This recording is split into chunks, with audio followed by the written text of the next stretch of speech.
Hello everyone, this is Sushil Kumar Rai. You are watching my YouTube channel achievers mathematics. आज के video में हम class 10 chapter 3 exercise 3.1 में question number 2 का सॉल्यूशन करने वाले हैं। तो चलिए देखते हैं क्वेश्चन नंबर 2। क्वेश्चन में दिया है the coach of a cricket team buys 3 bats and 6 balls for ₹3900। Later she buys another bat and 2 more balls of the same kind for ₹1300. represent this situation algebraically and geometrically। देखिए question में दिया है एक cricket team की coach जो है 3 bat और 6 ball खरीदती हैं 3900 में। फिर बाद में वो 1 बैट और 2 और बॉल लेती हैं सेम काइंड का, यानी जैसा उन्होंने पहला खरीदा था वही क्वालिटी उसी रेट का वो खरीदती हैं कितना में 1300 में। यानी 1 बैट और 2 बॉल के लिए उन्होंने कितना पे किया 1300, और पहले सिचुएशन में था 3 बैट और 6 बॉल का उन्होंने पे किया था 3900। हमें इसको अलजेब्रिकली और ग्राफिकली दोनों ही सिचुएशन को दिखाना है। तो सबसे पहले हमें पता नहीं कि बैट का क्या कीमत है और बॉल का क्या है, तो हम क्या करेंगे यहाँ पे मानेंगे ये 2 वेरिएबल का क्वेश्चन है। ठीक है, हम बना ही रहे इक्वेशन, कौन सा चैप्टर है pair of linear equation in 2 variable. तो यहाँ पे हमें 2 वेरिएबल लेना होगा। सबसे पहले हम लेंगे let the cost of a bat को पहले लेंगे क्योंकि बैट इसमें पहले है बॉल बाद में है। Bat equal to ₹x। मान लीजिए कि बैट का कीमत कितना है x रुपया है। And the cost of a ball equal to ₹y। Ball का कितना प्राइस है या कॉस्ट है y रुपीज। अब हमें अकॉर्डिंग टू क्वेश्चन चलना है। प्रश्न से अकॉर्डिंग टू क्वेश्चन क्या दे रखा है 3 बैट्स है, तो 1 बैट का x रुपीज़ कीमत है, तो 3 का क्या हो जाएगा 3x प्लस 6 बॉल्स है तो 6 × y हो जाएगा ना, क्योंकि 1 बैट का y है तो 6 का 6y हो जाएगा। इक्वल टू हो जाएगा 3900। ये पहला इक्वेशन हो गया।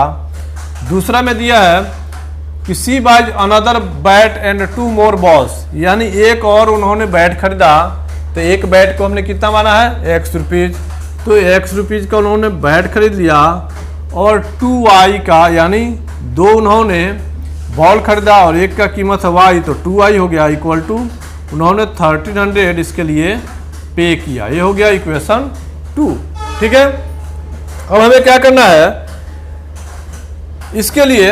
अब इसमें पहला जो इक्वेशन है तो हम लिखेंगे फॉर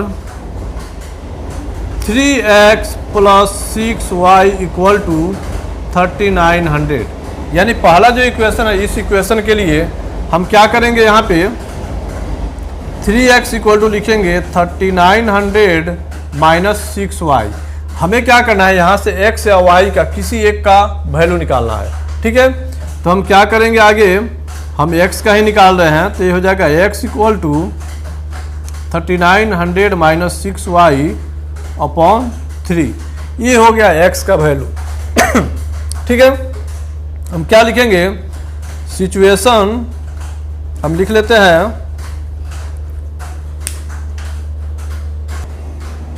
हाँ, तो हमने क्या किया x का वैल्यू यहाँ निकाल लिया। अब हमें इसके लिए एक सिचुएशन टेबल बना लेना है। जैसा मैंने टेबल बना लिया है x और y। ठीक है, हमें x और y का कम से कम 2 वैल्यू निकालना होगा, तभी हम इसको ग्राफ पेपर पे दिखा पाएंगे।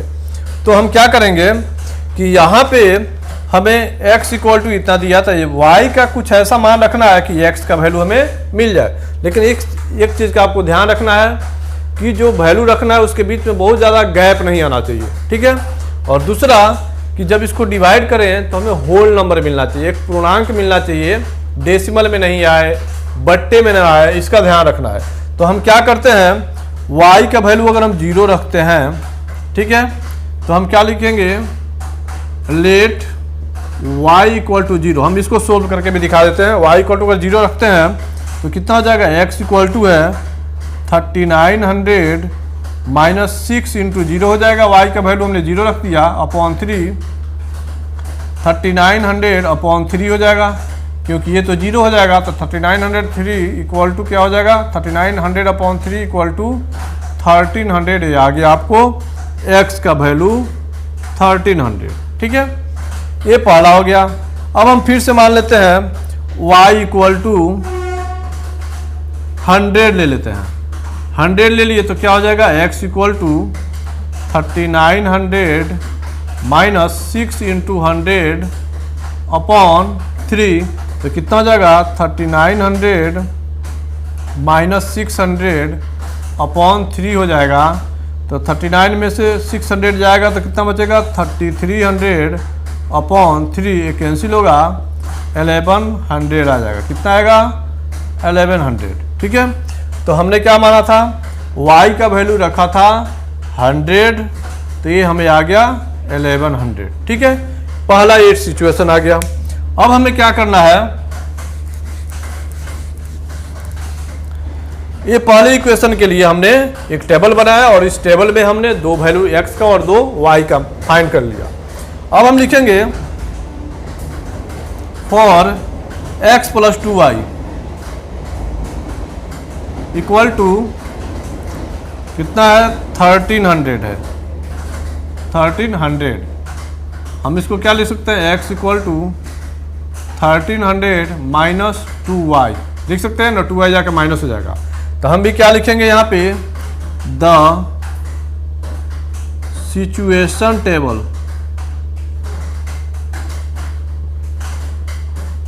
इज, क्या हो जाएगा सिचुएशन टेबल, तो हम एक टेबल बना लेते हैं। ये हो गया x और ये हो गया y। हमें यहाँ भी क्या करना है, y का ऐसा वैल्यू रखना है कि x का वैल्यू हमें होल नंबर आए। तो हम यहाँ भी y इक्वल टू 0 रख सकते हैं। 0 रखेंगे तो देखिए यहाँ पे मैं सोल्व कर लेता हूँ, क्या आएगा x equal to 1300 minus 2 into 0, y का वैल्यू हमने 0 कर लिया, इसलिए x इक्वल टू कितना हो जाएगा, तो 0 हो जाएगा, x इक्वल टू 1300 आ जाएगा। ये आ जाएगा कितना 1300। ठीक है, अब हम रखते हैं x equal to sorry y equal to रख लेते हैं 100, यहाँ भी 100 रखते हैं y का वैल्यू। तो 100 रखेंगे तो क्या हो जाएगा, x इक्वल टू हो जाएगा 1300 माइनस 2 इंटू 100। ठीक है, तो ये भी आ जाएगा कितना 200 तो 11। चलिए हम ऐसा करते हैं, क्योंकि दोनों सेम आ जा रहा है तो थोड़ा सा हमें तो पता है कि ये आएगा कोइंसिडेंट ही आएगा, लेकिन मैं चाहता हूँ कुछ और वैल्यू रखूँ। तो मैं यहाँ पे क्या करता हूँ, क्योंकि दोनों सेम आ जाएगा फिर मज़ा नहीं आएगा, फिर तो हम क्या करते हैं यहाँ पे रख लेते हैं 200 रखते हैं। ठीक है, हम रख लेते हैं 200, तो ये कितना हो जाएगा x equal to 1300 minus 2y, तो ये हो जाएगा 1300 माइनस 2 इंटू 200। ठीक है, इक्वल टू हो जाएगा 1300 माइनस 400, यानी ये आ गया 900। ठीक है, कुछ हमें डिफरेंट नंबर भी लेके देखना है। ठीक है, तो हमने ले लिया क्या, यहाँ भी 0 और 1300 है, यहाँ भी सेम है। खैर हमने एक को चेंज कर दिया, आप चाहें तो यहाँ भी आप दूसरा संख्या ले सकते हैं, आप 300 ले लीजिए तो आपको यहाँ पे क्या आ जाएगा 1000 आ जाएगा। ठीक है, तो हमने क्या किया कि पहले इक्वेशन के लिए एक टेबल बनाया और इसमें x और y का दो वैल्यू निकाला, और दूसरे इक्वेशन के लिए भी हमने क्या किया, एक टेबल बनाया और यहाँ भी x और y का वैल्यू निकाल लिया। अब हमें क्या करना है, इस वैल्यू को प्लॉट कर देना है ग्राफ पे। ठीक है, तो चलिए आगे हम इसको ग्राफ पे दिखाते हैं। ठीक है, तो हमने क्या किया था कि दोनों ही इक्वेशन के लिए जो हमने यहाँ पे इक्वेशन फाइंड किया था 3x plus 6y equal to 3900, इसके लिए मैंने सोल्व करके आपको दिखाया कि इसको सोल्व करेंगे x और y का वैल्यू हम इसके लिए निकाल लिए। फिर x plus 2y equal to 1300, इसके लिए भी हमने दो वैल्यू निकाला x y का। अब समय है इसको यहाँ प्लॉट करने का। तो हमें क्या करना है, अब देख रहे हैं आपको 1300 है, 1100 है, 100 है, तो हम 1 2 3 तो देंगे नहीं, तब तो बहुत लंबा हो जाएगा। तो मैंने बताया था क्या करेंगे, हम एक यूनिट को यहाँ पे 0 है, 100, 200, 300, 400, 500, 100 का यहाँ यूनिट बना लिए। ठीक है, तो हमने क्या किया, अब हमें सबसे पहले ध्यान देना है कि x का मैक्सिमम कहाँ गया है, 1300 तक। तो हमने 1300 यानी 100 का 13 यहाँ लाइन लिया, और y का मैक्सिमम यहाँ 100 गया है, यहाँ 200 गया, यानी हमारा यहाँ तक कहीं आवश्यकता है। ठीक है, लेकिन मैंने थोड़ा ज़्यादा ले लिया। ठीक है, निगेटिव भी मैंने दिखा दिया, यहाँ -100 -200, यहाँ भी निगेटिव दिखा दिया। तो अब हमें क्या करना है, पहले इक्वेशन के लिए दे रखा है x = 1300 और y = 0। तो हमें क्या करना है, x यहाँ पे देखना है, x कहाँ पे है, a हो गया 1300, और y = कितना है, 0, ये हो जाएगा 0। अब इसका कोऑर्डिनेट कहाँ पे आएगा, तो ये दोनों एक ही लाइन पे आ रहा है, तो इसका कोऑर्डिनेट यहाँ आ गया। हम इसको लिख सकते हैं क्या, पहले लिखते हैं x का वैल्यू लिखेंगे 1300 और 0, ये कोऑर्डिनेट हो गया। ठीक है, दूसरा है x है 1100 और y है कितना, 100। तो हमें x पे देखना है 1100 यहाँ है और y पे 100 यहाँ है। तो हम कैसे इसका कोऑर्डिनेट निकालते हैं, तो हम दोनों ही लाइन को एक्सटेंड करते हैं, आगे तक बढ़ा देते हैं। ये थोड़ा बोर्ड पे मैं बता रहा हूँ, थोड़ा ऊपर नीचे हो जा रहा है, आप ग्राफ पे करेंगे आपको प्रॉपर इसका कोऑर्डिनेट मिलेगा। ठीक है, हमें थोड़ा सा इसको बढ़ा लेना है और इसको भी आगे तक एक्सटेंड करना है। दोनों जहाँ पे मीट करेगा, जिस पॉइंट पे ये पॉइंट हो जाता है इसका कोऑर्डिनेट, तो इसका कोऑर्डिनेट क्या लिखेंगे, पहले x का वैल्यू लिखते हैं यानी 1100 और y का कितना है, 100। ऐसे हम इसको यहाँ दिखा लिए। ठीक है, तो हमने इसका दोनों कोऑर्डिनेट हमने ले लिया। अब हमें क्या करना है, इसको मिला लेना है। ठीक है, हम क्या करेंगे, दोनों के एक ही ऐसे रखेंगे एक लाइन पे, और हमें क्या करना है, इसको ऐसे बढ़ा लेना, थोड़ा आगे तक इसको ले सकते हैं। ठीक है, और इसको भी हम चाहें तो आगे तक खींच सकते हैं। देखिए, ये दोनों ही पॉइंट को हमने क्या किया, मिला लिया, एक स्ट्रेट लाइन से हमने खींच लिया, उससे दोनों ही पॉइंट को लेकर के हमें एक स्ट्रेट लाइन ले लेना है। ठीक है, ये हो गया हमारा पहला। अब इस पे हम क्या कर सकते हैं, ये कौन सी इक्वेशन का ग्राफ है, तो 3x + 6y = 1300। हम यहाँ लिख सकते हैं 3x + 6y = 3900। ठीक है, इसके लिए ग्राफ है। अब हमें दूसरे को देखना है, दूसरा में है x = 1300 और y है कितना, 0। तो x = 1300 यहाँ यहीं पे आएगा और y = 0 भी यहीं आता है, इसका भी कोऑर्डिनेट सेम हो गया। ठीक है, आप एक कोशिश कीजिएगा, मैंने तो खैर बता दिया, आप जब इसको सोल्व कीजिएगा ना, आप अदर देन 0 लीजिएगा कोई नंबर। आप यहाँ 200 ले लीजिएगा, यहाँ 200 लिए हैं तो यहाँ 200 ले लीजिए, यहाँ 300 ले लीजिए। आपको कोशिश करना है कि यहाँ पे जो लिए हैं उसको हमें छोड़ देना है। ठीक है, तो आप यहाँ ले लीजिएगा 200 और 300, तो हमें डिफरेंट नंबर मिलेगा, लेकिन ग्राफ हमारा उससे चेंज नहीं होगा, ग्राफ सेम आएगा। ठीक है, तो हमने ले लिया यहाँ पे 1300 और 0, तो इसका कोऑर्डिनेट यहाँ पे है। अगर हम दूसरा संख्या लेते ना, तो क्या होता, ये ग्राफ ऊपर ही जाता, क्योंकि हमें x और y दोनों ही पॉजिटिव है। इसी लाइन पे हो सकता है कि यहाँ पे आ जाता या यहाँ पे आता, या मतलब इसी लाइन पे वो आकर के मीट करेगा। ठीक है, दूसरा है x 900 और 200 है y। तो हमें x देखिए 900 ये हुआ ना, और y है 200 ये हुआ। अब हमें क्या करना, दूसरों को जैसे दोनों को बढ़ाना है, मैंने बोला था ना दोनों को एक्सटेंड करेंगे, एक्सटेंड कर देंगे, आगे जाएगा, और 900 ये है। ठीक है, ये दोनों देखिए, थोड़ा सा ये क्या हो रहा है ना, कि ग्राफ पेपर मैंने लिया, इसके बीच का गैप जो है ना थोड़ा सा कम हो गया। हम इसको क्या करेंगे, ग्राफ पे जब प्लॉट करेंगे ना, तो ये प्रॉपर आएगा। ठीक है, अब आप इसको जब बढ़ाएंगे ना, ये दोनों जाके यहीं पे मीट करेगा। ठीक है, देखिए ये जो पहला वाला ग्राफ आया है ना, इसी पे ये भी आएगा। तो हमने इसका देखिए यहाँ पे तो क्या है 1300 0, ये दोनों के लिए ही है, तो ये कॉमन है, तो इसको दोबारा से लिखने की आवश्यकता नहीं है। इसमें 1100 और 100 का हमने यहाँ पे कोऑर्डिनेट दिखा दिया, और इसमें क्या है दूसरा 900 और 200, तो 900 और 200 का यहाँ पे लिखेंगे। x का है 900 और ये है कितना 200, ठीक है, ये कोऑर्डिनेट आ गया।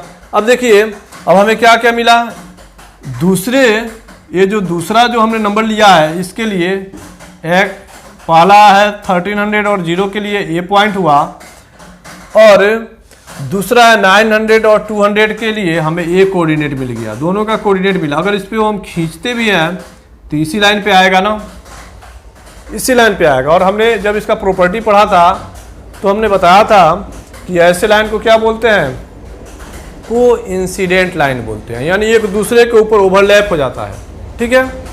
तो और एक क्यों होता है, क्योंकि हमने बताया था सिचुएशन कि A1 upon A2 equal to हो जाता है B1 upon B2 equal to हो जाता है C1 अपॉन C2, ठीक है।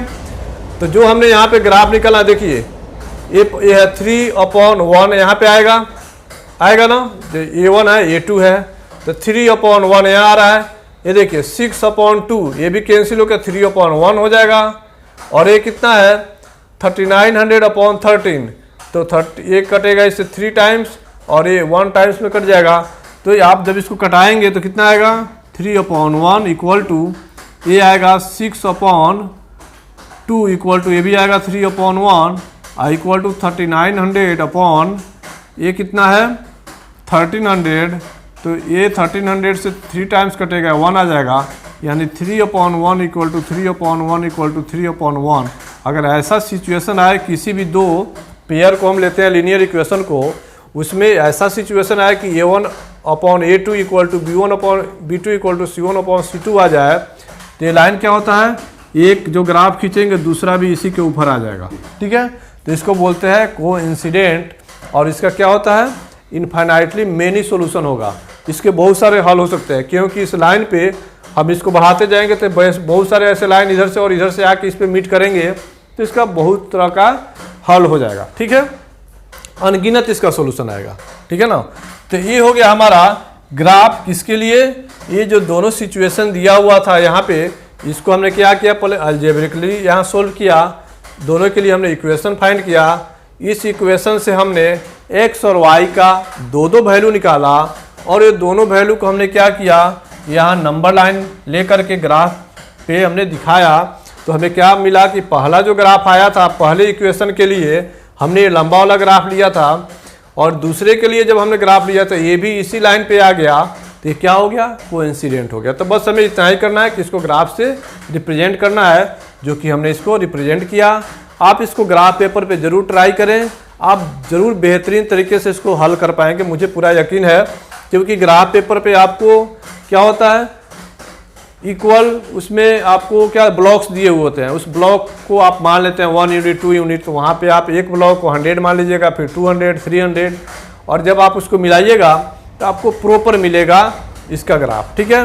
हाँ, एक चीज़ आपको जरूर करना है कि यहाँ पे नंबर चेंज करके देखिए, आप खुद से भी कीजिए तो आपको और क्लियर समझ में आएगा। ग्राफ आपका इससे इधर नहीं होगा, जो ये ग्राफ है सेम यही आएगा।